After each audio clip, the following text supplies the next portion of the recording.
মানুষ আশায় বাঁচে, ভাবে আরও একটা বার বুঝিয়ে বললে হয়তো থেকে যাবে। অনুনয় বিনয় করে তাকে রেখে দেওয়ার আপ্রাণ চেষ্টা করে।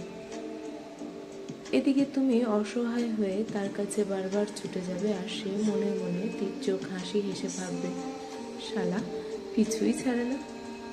কোন কুক্ষণে যে পরিচয় হয়েছিল আর কি মুহূর্তে যে এর সাথে সম্পর্কে জড়িয়েছিলাম। তুমি ধরে রাখার জন্য নিজের লোয়েস্ট পয়েন্টে যাবে, আর সে ভাববে চিপকু। তাই যে চলে যেতে চাইছে নিজেকে বিকিয়ে তাকে আটকে রেখো না, যেতে দাও। হ্যাঁ, কষ্ট হবে, সময় লাগবে নিজেকে আবার ট্র্যাকে ফেরাতে, কিন্তু ওই জীবনের ওই ফেজটুকুতে জীবনকে খুব কাছে থেকে চিনতে পারবে, নিজেকে এক্সপ্লোর করতে পারবে, কত সম্ভাবনাই তোমার মধ্যে লুকিয়ে আছে চিনতে পারবে।